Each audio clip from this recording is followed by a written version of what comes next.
அம்மன் குடிக்கு அழைக்கும் அஷ்டபுஜ துர்க்கை. ஆடி மாதம் கும்பகோணம் பகுதி ஆலயங்களை தரிசனம் செய்ய செல்வதாக இருந்தால் மறக்காமல் அம்மன் குடிக்கு சென்று வாருங்கள். இந்த ஊர் கும்பகோணத்திலிருந்து சுமார் 14 கிலோமீட்டர் தொலைவில் இருக்கிறது. இந்த ஊரில் இருக்கும் அஷ்டபுஜ துர்க்கை பல்வேறு சிறப்புகள் கொண்டவள். இதனால் இந்த தலத்தில் நவராத்திரி கொண்டாட்டம் சிறப்பாக நடைபெறும். அதுபோல ஆடி மாதமும் சிறப்பு பூஜைகள் உண்டு. இந்த தலம் பற்றிய தகவல்களை தெரிந்து கொள்ளுங்கள். அசுர சகோதரர்களான கரம்பனும் ரம்பனும் தவம் மேற்கொள்ள போகிறார்கள் என்று கேள்விப்பட்ட போது தேவர்கள் மிரண்டு போனார்கள். கரம்பன் ஜலஸ்தம்பரம் என்று அழைக்கப்படும் நீரின் சக்தியை தன் வசமாக்கும் வித்தையை வரமாக பெறும் தவத்தை மேற்கொண்டான். மூச்சை நிறுத்தி நீருக்குள் உயிர் ஜீவிக்கும் தன்மையை தன் வயமாக்கினான். அவன் சகோதரன் ரம்பன் மேகம் முட்டும் உயரத்திற்கு அக்னியை மூட்டினான். ஒற்றை காலில் நின்று மனதை ஒருமையாக்கி தீக்கடவுளை சித்தத்தில் நிறுத்தினான். தீக்குள் தீயாகி மறையும் ஆற்றல் பெற்றான். அசுரர்கள் மும்மூர்த்திகளையும் எப்படியாவது எதிரில் நிறுத்தி வரம் கோருவதில் கில்லாடிகள். எனவே அவர்களது தவத்தை தடுத்து நிறுத்த வேண்டும் அல்லது அவர்கள் தலையை துண்டாக்க வேண்டும் என்று தேவர்கள் முடிவு செய்தனர். இந்திரன் நீருக்குள் இருக்கும் கரம்பனை எவ்வாறு கவிழ்க்கலாம் என யோசித்தான். சத்தம் போடாது முதலை உருவில் நீரில் நழுவி வழுக்கிக் கொண்டு சென்றான். கரம்பனின் காலை முதலையாக மாறிய இந்திரன் கவ்வினான். கபளீகரம் செய்தான். ஐயாறுகளும் சங்கமிக்கும் அந்த இடம் ரத்த சிவப்பாகியது. அசுர சகோதரனின் ஓலத்தை பொங்கி வரும் ரத்த வெள்ளத்தையும் பார்த்து ரம்பன் புரண்டு புரண்டு அழுதான். ரம்பனின் ரத்தம் கொதித்தது. சித்தம் முழுவதும் தன் சந்ததியை சக்தியை பெருக்க வேண்டும் என்று யோசித்தது. எருதாக வடிவெடுத்தான். எதிரே வந்த பெண் எருமையை இணையாக்கி கொண்டான். பெண் எருமை பாய்ந்த வேகத்தில் அதற்குள் இருந்து கரப்பாக எருமை தலையோடு மானுட உடம்போடு அதீத சக்தி தளம்ப 4 கால் பாய்ச்சலாக வெளிவந்து ஒருவன் வீழ்ந்தான். அசுர கூட்டம் புதியவனை ஆறு தழுவி கொண்டது. அவனுக்கு மகிஷன் என பெயர் சூட்டி மகிழ்ந்தது. தந்தை ரம்பனின் விருப்பத்தை மகிஷன் நிறைவேற்ற துடித்தான். மேரு மலைக்கு ஓடினான். உக்கிர தவம் ஏற்றினான். பிரம்மனும் அவன் முன் தோன்றி காட்சியளித்தார். தனக்கு மரணம் வராதிருக்க வேண்டும் என்று மகிஷன் வரம் கேட்டான். அதற்கு பிரம்மன், என் சக்திக்கு மீறியதை என்னால் கொடுக்க முடியாது என்றார். பெண் ஒருத்தியை தவிர வேறு யாராலும் எனக்கு மரணம் நேரக்கூடாது என இறுதியாக மகிஷன் கேட்டான். அதை ஏற்று பிரம்மன் வரம் தந்தார். பிரம்மனின் வாக்கில் அவர் அறியாது பிரம்மாண்ட சக்தி உருவானது. மகிஷனின் முழு கூட்டமும் மூர்க்கத்தனமான தாக்குதல்களில் ஈடுபட்டது. தேவலோகத்தை அனாயசமாக அசுரலோகமாக்கி கொண்டது. இந்திரன் பரிதாபமாக தளர்ந்து போய் தனது குருவான பிரகஸ்பதியின் பாதத்தில் சோர்வாக சரிந்தான். தேவர்களின் நிலையை எண்ணி பிரகஸ்பதி வருந்தினார். பராசக்தியிடம் முறையிடுங்கள். பிரம்மன் அளித்த வரம் குறித்து திருமாலிடம் சொல். ஈசனின் தாழ்பணிந்து உருகு. அதற்கு முன்பு ஒரு முறை தளராது போர்க்களம் சென்று போரிட்டு பார் என்று அறிவுரை கூறினார் பிரகஸ்பதி. இந்திரன் இப்போது தெய்வ நினைவோடு போரிடுவதை விட தெய்வத்தையே போருக்கு அழைக்கலாமே என்று ஆழமாக யோசித்தான். பரமேஸ்வரன் மகாவிஷ்ணுவின் பாதங்களில் சகல தேவர்களும் போய் வீழ்ந்தனர்.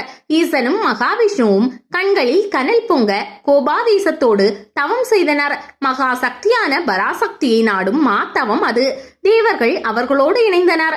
சட்டென்று பிரபஞ்சமே ஒளிரும் பேரொளி சிவனுக்குள்ளும் மகாவிஷ்ணுக்குள்ளும் ஜோதியாய் வெடித்தது. அது மங்களமான பெண்ணுருவில் திகழ்ந்தது. நாராயணனின் புஜபலம் முழுவதும் திரட்டி 18 திருக்கரங்களோடு நின்றாள் மகாலட்சுமி.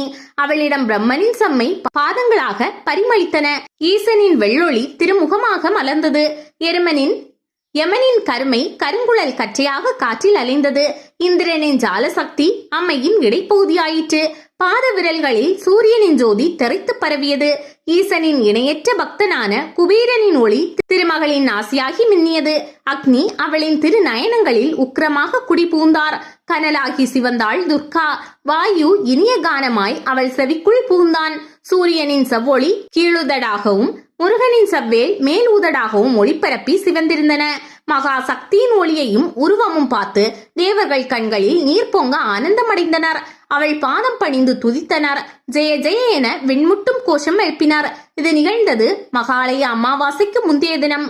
பிரளயத்தில் பார்வதி காளியாகி வந்தாள். இப்போது மகாலட்சுமியே துர்க்கையாக எழுந்தாள். சகல ஆயுதங்களையும் அவள் முன் மலையாக பரப்பினர். ராஜராஜேஸ்வரியாக நின்றவளுக்கு ராஜ சிம்மத்தையே கொடுத்தான் இமயத்து ராஜன் ஹிமவான். சிம்மம் பிடரியை சிலித்து கம்பீரமாக நடந்து தேவியின் அருகில் நின்றது.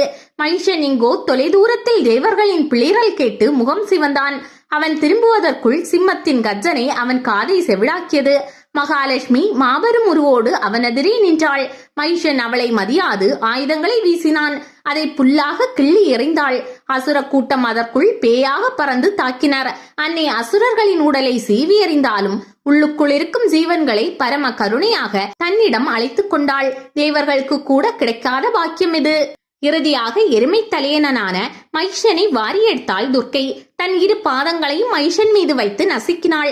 மைஷன் அலறி மலை போல சரிந்தான். தேவர்கள் துர்கா மகாலட்சுமியை பூத்தூவி அர்ச்சித்தனர். இவளே மகிஷாசுர மர்த்தினி எனப்படுபவள். பெரும் வதம் முடித்த துர்காதேவி நானிலமும் நடந்து அம்மன் குடி தலத்தில் அமர்ந்தாள். ரத்தம் தோய்ந்த ஆயுதங்களை தீர்த்தத்தில் கழுவ அது கங்கையாக பொங்கியது. தேவி தியானத்தில் அமர்ந்ததால் இத்தலத்தை தேவி தபோவனம் என அழைத்தனர். இங்குள்ள கோவில் சிறியதும் அல்ல பெரியதும் அல்ல, நடுத்தரமானதாக உள்ளது. ஆனால் கீர்த்தியில் பிரமிப்பை ஏற்படுத்துகிறது. ஈசன் சன்னதிக்கும் அம்பாள் சன்னதிக்கும் இணையாக தனி கருவறையில் துர்காதேவி சிம்ம வாகனத்தில் எழில் கொஞ்சம் திருமுகத்தோடும் அருள் பூக்கும் கண்களோடும் இங்கு அருள்பாலிக்கிறாள்.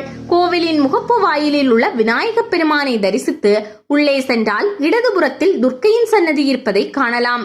பிரம்மராயர் காலத்திய துர்க்கையின் சிலை காலத்தால் சற்று தோய்ந்து போனதால் அதே அழகில் 60 வருடம் முன்பு இன்னொரு துர்க்கையை பிரதிஷ்டை செய்துள்ளனர். பழைய சிலையை உள்ளேயே துர்க்கைக்கு அருகிலேயே வைத்து பாதுகாத்து வருகின்றனர்.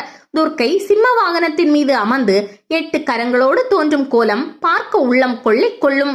அதில் முகம் மலர்ந்து மெல்லியதாக புன்னகிக்கும் அழகை பார்க்க நம் அகம் முழுவதும் அவள் அருளமுதம் நிரம்பும்.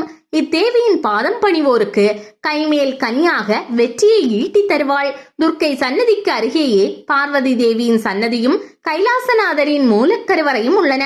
துர்க்கை தான் மகிஷனை சம்ஹாரம் செய்த பாவம் போக்க இந்த தலத்தில் சிவலிங்கத்தை பிரதிஷ்டை செய்ததாக புராணங்களில் குறிப்புகள் உள்ளன.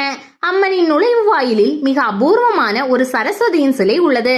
கண்கள் மூடி கைகளில் ஜபமாலையோடு வீற்றிருக்கும் கோலம் காணுவதற்கு அரியதாகும். நவராத்திரியில் பிரதான நாயகியான லட்சுமி துர்காவோடு தானும் தவத்தில் ஆழ்கிறாளோ என்று தோன்றுகிறது. நவக்கிரகங்களுக்கு அதிபதியான துர்க்கை இத்தலத்தில் உறைவதால் இக்கோயிலுக்குள் நவக்கிரகங்கள் இல்லை. ஏராளமான சோழர் கால கல்வெட்டுக்கள் காணப்படுகின்றன. கோவிலின் கோஷ்டத்து மேல் பகுதியில் ராஜராஜ சோழன் கம்பீரமாக அமர்ந்திருக்கும் கோலத்தில் ஒரு புடைப்பு சிற்பம் உள்ளது. கும்பகோணம் செல்பவர்கள் அவசியம் செல்ல வேண்டிய தலம். இந்த ஊருக்கு கும்பகோணம் உப்பிலியப்பன் கோவிலில் ஐயாவாடி வழியாக பஸ்கள் செல்கின்றன. ஆடுதுறையிலிருந்து தனி வாகனம் மூலமாகவும் இக்கோவிலை அடையலாம்.